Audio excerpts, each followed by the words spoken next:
bienvenidos, bienvenidas a Periodistas. Mariana Corradini. Buenas noches, Paola Navarro. Un gusto. Hoy vamos a dialogar con dos personas que se formaron en la Universidad Nacional de Villa María, politólogo y politóloga, sobre un tema candente que es la seguridad.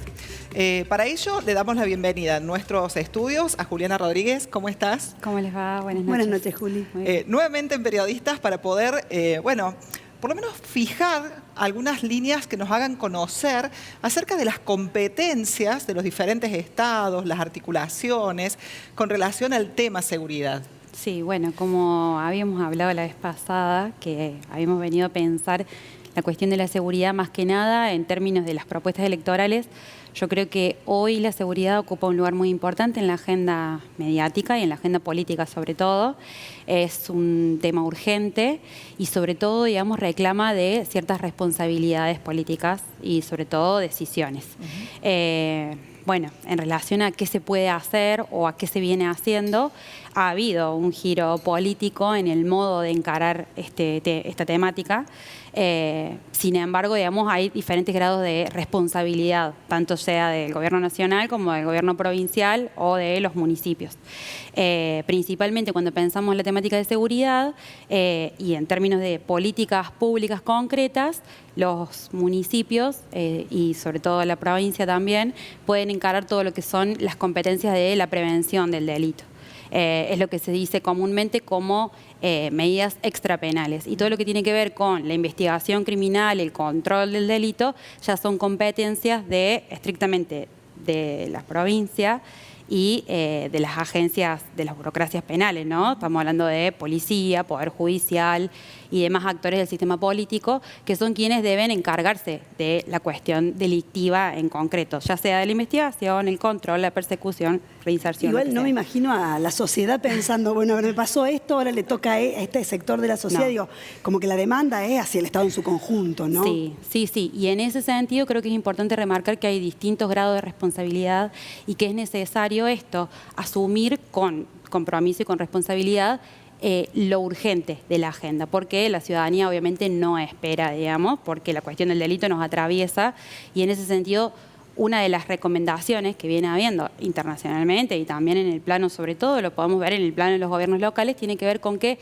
la prevención del delito se hace codo a codo con la ciudadanía. Es necesario habilitar canales de participación para saber justamente qué situaciones son las que están generando que el delito o las cuestiones criminales sean más posibles de que se cometan o de que se eviten, que es el objetivo de la prevención. Bueno, mucho se habla de la videovigilancia, ¿no? Y de todo lo que tiene que ver con esas imágenes que supuestamente en algunos casos previenen, pero en otros casos también ayudan, digamos, a identificar quiénes son los que, bueno, operan en el delito en las ciudades. Sí, totalmente. Bueno, de hecho, eso también es una nota, digamos, de la actualidad o un rasgo particular del tiempo que nos toca vivir, que tiene que ver con cómo las tecnologías han permitido avanzar en esclarecer algunos hechos, y eso es muy importante para que avance el sistema de justicia, para que avancen los procesos de investigación del delito, pero también puede que tenga alguna connotación negativa, en tanto hoy nos alertamos, sí, y sobre todo estamos todos muy expectantes a ver qué sucede, digamos, y por ahí convertimos en cuestiones vinculadas a la inseguridad, hechos que no deberían por qué criminalizarse, como se dice, es decir, convertirse en un asunto de seguridad, ¿no? Esta cosa de estar todo el tiempo alerta, el vecino o la vecina, de una actitud sospechosa. Eso no genera una sensación de seguridad, al contrario, va socavando nuestro sentimiento de protección. Entonces, en ese sentido es importante también que se construyan recomendaciones o que se capacite a la ciudadanía en torno a qué sí es materia de prevención o de seguridad y qué cosas no. Que no se socave sobre todo el derecho de todos los ciudadanos y las ciudadanas de habitar la ciudad. Claro, pasa mucho con los grupos de WhatsApp de los barrios, ¿no? Y esto también de esos estereotipos en donde vos decís, bueno, alerta que tal persona con tal indumentaria o de tal manera, ¿no? Es muy importante esto que vos decís. Sin dudas es re importante darle lugar a la voz, a la participación de los vecinos, tomar verdaderamente en consideración lo que plantean, pero por otro lado, digamos, no caer tan fácilmente en cuestiones estigmatizantes que hacen mella justamente en los estereotipos que se construyen, que se construyen socialmente, es decir, están difundidos en nuestra sociedad, los medios de comunicación contribuyen muchísimo en reproducirlos, entonces creo que hay que tener ciertos cuidados y sobre todo en contextos como el que nos toca atravesar, en donde se están construyendo esos enemigos públicos tan fuertemente. Entonces, bueno. Pero también hay una sociedad que, vos lo decías hace un ratito en la primera pregunta, la sociedad está pidiendo otras cosas que no pedía una década atrás. Sí. Hay una pedida de un pedido de un tipo de seguridad o de un tipo de prevención que me parece que en otro momento no era tan claramente vinculada con un sector ideológico. Sí. Sí, yo creo que en ese sentido habría que profundizar, obviamente, investigar estas cuestiones, digamos, construir datos en torno a eso. Sí hay material de sobra, digamos, probado de que los delitos han aumentado, pero no son los mismos en todos los territorios. De hecho, lo que caracteriza a lo mejor a una ciudad como Villa María no es lo mismo que lo que sucede en Córdoba o en ciudades más grandes. Entonces, en ese sentido hay que tener en cuenta efectivamente qué es lo que sucede. Para eso, yo creo que sí, los gobiernos locales, provinciales, tienen que construir herramientas para diagnosticar y justamente para no caer en discursos que alimentan ese pedido de mano dura, sí, o ese estereotipo que mencionaba. O esos estereotipos, ¿no? Entonces, ver también cuáles son las consecuencias de sostener políticas públicas que alimentan la mano dura. Y en todo caso, ver qué se puede sí hacer en materia de prevención, que tiene que ver justamente con eso. Por un lado, construir datos efectivos y certeros sobre la realidad de un territorio, ya sea de un barrio, de grupos sociales, identificar factores de riesgo y ver qué políticas se implementan en materia de prevención del delito que van acompañando, acompañan a una política de control o de justamente de persecución penal. Porque si solamente pensamos en la persecución penal, bueno, todo lo que hace a la participación de la ciudadanía, a bajar el sentimiento de inseguridad y atender estas otras dimensiones que hacen a la prevención, se pierden. Entonces es importante que las dos cosas vayan equilibradas. Con relación al contexto de crisis muy fuerte económica, también va de la mano, digamos, con esta situación de incremento de ciertos delitos, ¿no? Sí. Sí, eso es real, digamos. De hecho, justamente las políticas económicas que recortan o ajustan el gasto público, si obviamente generan la reacción de grandes sectores sociales y si la única respuesta del Estado es reprimir, eso ya te da una pauta de cuál es la postura que asume el gobierno respecto de la conflictividad social. Lo recomendado en este campo es bajar los niveles de conflictividad. Una política de seguridad democrática y efectivamente que esté orientada a garantizar niveles de paz social y de convivencia, no deben bajo ningún pretexto incrementar los niveles de violencia social. Si ya la política económica ya de por sí lo genera, violenta, claro. Lo violenta. Y por otro lado, eso también es necesario tener un diagnóstico claro de cuáles son esos delitos que hoy están rompiendo o corrompiendo el tejido social y que hacen que la convivencia en el marco de una ciudad no sea la mejor posible. Digamos. Está bueno que ustedes decían recién de la percepción de inseguridad o de la falta de seguridad. Un trabajo del Centro Estadístico de Villa María desde el año pasado dio cuenta que quienes más inseguras se sienten en la sociedad villamariense, pero seguramente circula esto en las demás sociedades, somos las mujeres. Sí. Vemos como que hay una sensación de vulnerabilidad bastante más grande que puede sentir un hombre ante determinado ilícito. Sí, incluso junto con las mujeres también, por ejemplo, grupo de edades, como pueden ser las personas mayores. Y en ese sentido creo que hay factores sociales y culturales que hacen que la victimización se sienta de una manera particular en determinados grupos sociales. De hecho, los estudios de victimización justamente lo que hacen es cruzar esas categorías, no solamente con aquellas personas que efectivamente han sido víctimas de algún hecho, sino también aquellas que se sienten más vulnerables. Y en ese sentido yo creo que incluso las manifestaciones de la violencia por motivos de género o distintos motivos que hace que vos a lo mejor siendo mujer o siendo una persona mayor te sientas más vulnerable a que te pueda suceder un hecho y sobre todo en el espacio público, ¿no?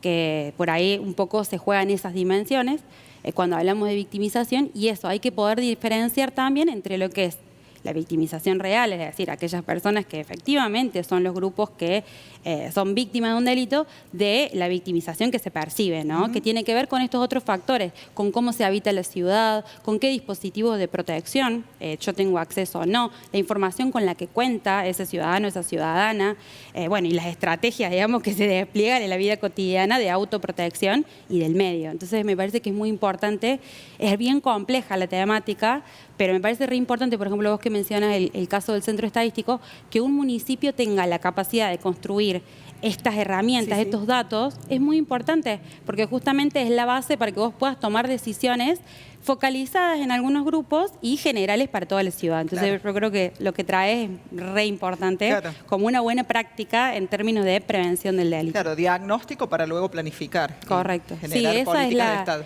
Esa es la manera, digamos, es como el ABC, digamos, de cualquier formulación de política pública en cualquier campo, y en el campo de la seguridad más todavía, porque estamos hablando de la seguridad de nada más y nada menos que de las personas. Antes de ir a la pausa, una cortita. ¿Las cámaras sirven para prevenir o para después resolver?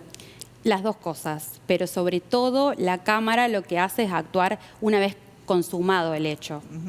Hay ocasiones en las que los agarran infraganti, pero la cámara no previene. Contribuye a esclarecer hechos, sí, en gran medida, pero siempre llega un poquito después. Para prevenir, lo mejor es desarrollar estrategias de prevención social, comunitaria, que tengan que ver con sensibilizar a la población y llevar otro tipo de prácticas. Ayudan, pero no son las únicas. Bien. Vamos a la pausa, ya seguro está conectado vía Zoom. También politólogo, egresado de la Universidad Nacional de Villa María, Andrés Busetti, que se especializa también en el tema de narcodelitos. Ya volvemos. Segundo bloque se suma para también pensar con nosotras el tema de la seguridad o de la inseguridad, un egresado de nuestra Universidad Nacional de Villa María, politólogo, especialista en el tema. Le damos la bienvenida a Andrés Busetti. Hola Andrés, buen día, buenas noches en realidad, gracias por sumarte. Hola, ¿qué tal? ¿Cómo están Mariana y Paula? Muchas gracias por la invitación. ¿Qué pasa, Andrés, cuando se retira el Estado? Estamos viviendo un momento en el que parece que el Estado ya no está tan presente dando respuestas a las demandas sociales. ¿Ahí aparece más fuertemente el narco? Sí, yo creo que sí, que por un lado, digamos, vivimos momentos donde la retirada del Estado, digamos, incrementa las posibilidades de que se desarrolle el narco, básicamente porque, por un lado, se dejan de cubrir necesidades básicas en los barrios populares, quizá, digamos, que son los territorios más permeables a ese tipo de actividad. Y esa retirada del Estado, digamos, que deja de cubrir esas necesidades, abre la puerta para que ingresen grupos delictivos que, por un lado, ofrecen una fuente laboral, digamos, en estos mercados ilegales, de alguna manera, una forma de sustento, y que, por otro lado, muchas veces cubren esas necesidades básicas. Hay muchos relatos de barrios, digamos, de Santa Fe, donde los narcos, por ejemplo, llegan a pagar funerales o pagan los útiles escolares de los chicos, etc. Entonces, ese factor es importante para el desarrollo del narcotráfico. Y por otro lado, la retirada del Estado también de su función de control de los flujos de dinero. Cuando hablamos de desregulación de los mercados financieros, por ejemplo, de quitar los controles del Estado, de reducir la actividad de instituciones estatales como, por ejemplo, la AFIP o la UIF, ¿no? la Unidad de Investigación Financiera, también estamos permitiendo de alguna manera que se dé rienda suelta a esa otra parte del negocio del narcotráfico, que es muy importante, que es el movimiento de dinero, ¿no? Y que muchas veces se olvida y es quizá donde los controles son más laxos. Con relación también, Andrés, al tema de algunos debates que se dan acerca de si la legalización de algunos tipos de droga podrían bajar el nivel del narcodelito. Bien. Qué sonrisa. Yo en el corto plazo, digamos, y en territorio donde los niveles de violencia ya son altos, soy un poco escéptico con la posibilidad de que la legalización pueda llegar a bajar los niveles de violencia. En primer lugar, porque la relación entre el mercado ilegal de drogas y la violencia no es lineal. Bien, por ejemplo, hay países productores de drogas que tienen niveles muy bajos de violencia, como por ejemplo Bolivia y Perú, y países productores de drogas que tienen niveles de violencia muy altos, como Colombia o México. Bien, entonces esa relación entre violencia y el hecho de que las drogas sean ilegales no es tan lineal. Y en segundo lugar, porque una vez que ya hay grupos delictivos, digamos, que se manejan con niveles de violencia muy altos, digamos, que utilizan la violencia ya sea para dirimir conflictos o para mandar mensajes, una vez que ya existen ese tipo de grupos delictivos, como es el caso de Rosario, es muy difícil que el hecho de la legalización de las drogas, digamos, y de quitarles ese negocio haga que dejen de dedicarse a actividades ilícitas y que se empiecen a desenvolver con menor violencia. Por ejemplo, en México hubo casos en los cuales se les recortó, digamos, el negocio del narcotráfico a algunos cárteles y lo que comenzaron a hacer es dedicarse a otro tipo de actividades que eran aún peores, digamos, ¿no? Como por ejemplo los secuestros extorsivos. En el caso concreto, por ejemplo, de lo que ocurre en Rosario, los Monos, digamos, que son una de las principales bandas dedicadas al negocio del narcotráfico en la ciudad, ya se han diversificado, por ejemplo, a los negocios relacionados al fútbol. Bien, a los negocios que tienen que ver con la venta de drogas o el control de naranjitas en las tribunas o en las inmediaciones de los estadios, pero también a, digamos, la parte más legal, si se quiere, del negocio del fútbol, que tiene que ver con la compra y venta de jugadores, bueno, con la intermediación de los representantes, etc. Entonces, yo la verdad que veo difícil que, al menos en el corto plazo, la legalización de las drogas pueda generar en este tipo de territorios una disminución de la violencia. Sí creo que puede llegar a prevenir que no se... a restringir una actividad que financie este tipo de grupos en otros territorios. Pero en el caso de los territorios donde ya los niveles de violencia son altos, creo que es más importante fortalecer un poco de lo que hablaba Juliana hace un rato, del tema de la investigación criminal, ¿no? De esa función importante que tienen los estados provinciales y el Estado nacional. Y por otro lado, controlar un mercado ilegal que es muy problemático, que es el mercado ilegal de armas de fuego, ¿no? Que es el que posibilita, digamos, que los crímenes violentos sean tan altos, digamos, ¿no? Porque la mayoría de los homicidios se producen con armas de fuego. Entonces es un mercado ilegal que me parece que es muy importante controlar. Y en este contexto que describís, ¿cuánto pesa, cuánto significa ciertas complicidades? Porque uno puede no pensar en algunas complicidades con ciertos sectores de la justicia, con ciertos sectores de las fuerzas policiales. Digo, sobre todo el tema Rosario, que vos lo mencionabas recién, lo puso muy en el tapete de la agenda pública, esta situación. Sí, totalmente. La complicidad policial, judicial y política está claro que existe y es muy difícil de desactivar una vez que ya alcanza niveles de impunidad muy altos. Yo creo que en ese caso, por ahí el mejor antídoto para que no haya un desarrollo muy acabado de ese tipo de complicidades tiene que ver con el fuerte control de distintas agencias del Estado, ¿no? La diversificación de los controles de las agencias del Estado.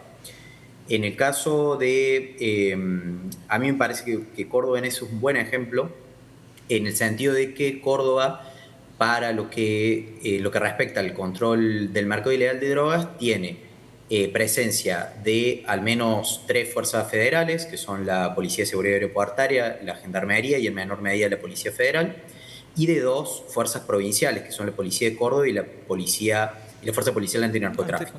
Y a su vez se le agregan 2 actores judiciales, que son la Justicia Federal y la Justicia Provincial, que la Justicia Federal se encarga de investigar los delitos relacionados con drogas a gran escala y la Justicia Provincial lo que es el mercado minorista. Entonces eso genera que los actores, digamos, de los grupos criminales no tengan posibilidad de cerrar, digamos, con un único actor estatal que centralice los controles y por lo tanto se generan controles cruzados entre esas distintas fuerzas y entre esas distintas instancias judiciales que a mí me parecen muy positivos.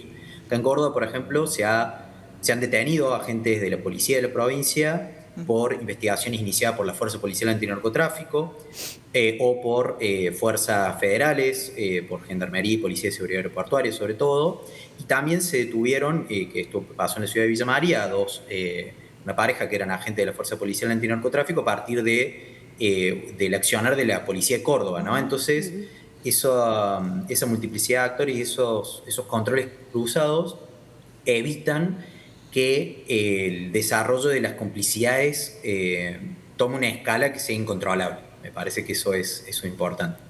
Y con relación a esto que vos destacabas de Rosario, ¿no? Bueno, Rosario siempre estuvo cerca, pero está muy cerca, por ejemplo, de Villa María. Y bueno, también el gobernador Yarlora dijo acerca de la necesidad de trabajar también entre las fronteras provinciales. ¿Cuál es esa visión y esa postura, Andrés? Totalmente, ahí hay un rol muy importante, bueno, de la coordinación entre los gobiernos provinciales.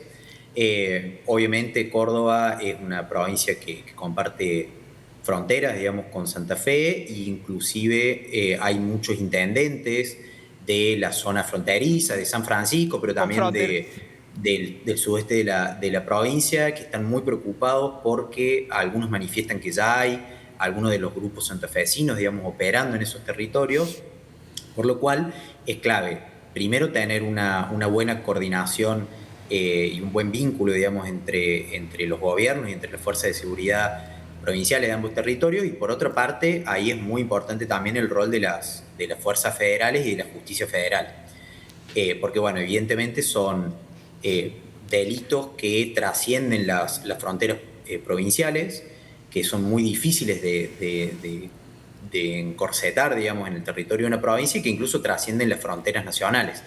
Entonces, ahí es clave el rol de los organismos nacionales y el trabajo conjunto de las distintas fuerzas y los gobiernos provinciales.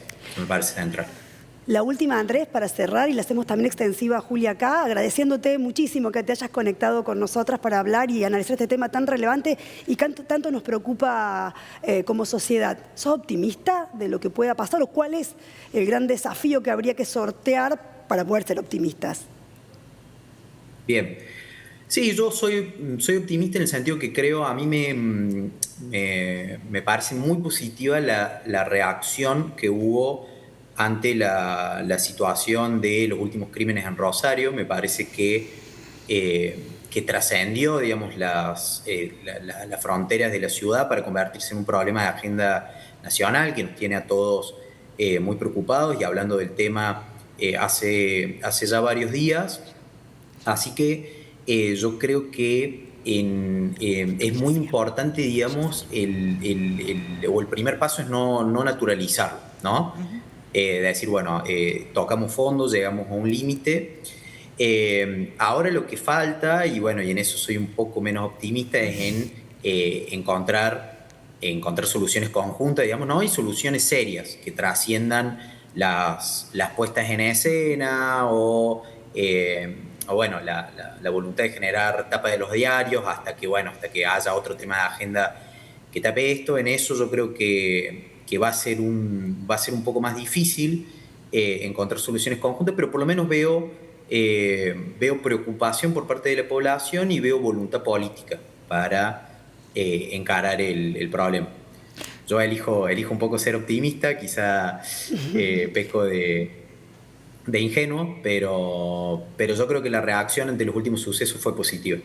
Juliana, también para cerrar este desafío, ¿no? del tema seguridad. Sí, yo creo que comparto la sensación que está planteando Andrés y sí creo que es muy importante llevar a cabo con seriedad políticas de seguridad que tengan en cuenta estas dimensiones que veníamos charlando y que sobre todo tengan en cuenta que los ánimos sociales pesan demasiado como para que se tomen con liviandad o se escenifiquen formas de intervenir en el asunto que no resuelvan de fondo y que generen mayor conflictividad. Creo que la salida es reducir los niveles de violencia, siempre respetando y entendiendo que estamos en una sociedad democrática y que necesitamos vivir más tranquilos.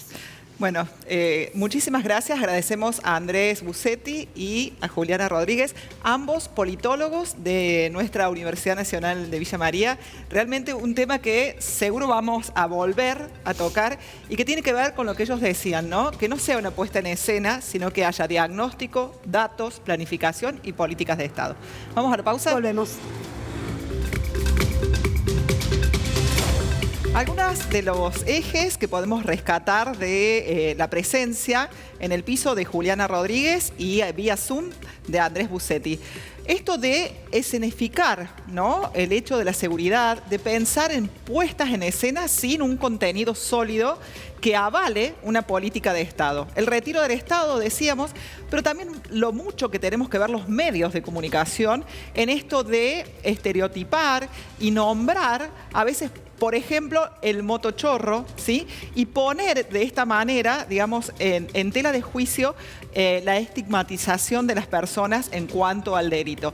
Y sobre todo también la importancia que nos dejaba Bussetti y Rodríguez acerca de lo que tiene que ver con los narcodelitos, con lo que falta de la presencia siempre del Estado, por ejemplo, en la información de la unidad económica, ¿no? Lo que tiene que ver con todo el dinero que se mueve y de esas complicidades que preguntaba Mariana, que sin dudas están presentes en Argentina desde hace mucho tiempo y que no es solamente Rosario y que no es solamente en este momento histórico. Cuando se retira el Estado, gana espacio el narcodelito. ¿Por qué? Porque empieza a resolver situaciones de la vida cotidiana, como comer, que de otra forma por allí las familias no podrían afrontar. Primer dato para tener en cuenta. Y el segundo, bajar los niveles de conflictividad. Basta de puestas en escena y más bien acciones conjuntas, Paula. Algo fundamental que dijo Bussetti es esto que también planteabas vos. Hoy, lamentablemente, el narcodelito es una fuerza laboral, es una salida laboral para muchas personas en Argentina. Y eso es muy lamentable. Hacemos un punto y antes de la despedida, un único dato político, la única elección que va a haber este año a nivel nacional, va a pasar acá cerquita, es en Río Cuarto y están allí definiendo candidaturas. Suena muy fuerte quien fuera la pareja del fallecido José Manuel de la Sota, Adriana Nazario. También hay un candidato de Yasmosa, ¿no? También. Bueno, allí están. Vamos a agradecer, como es habitual, al equipo técnico de UNTV por la puesta al aire, también a Erika Fecia, peluquería, hoy a Sofía Carcaburu por el maquillaje y a Lilou, indumentaria. Pueden recuperar estos contenidos los días jueves y domingos a la hora 21:30 y por las redes de UNITV y de Periodistas Villa María. Muchas gracias. Buena semana.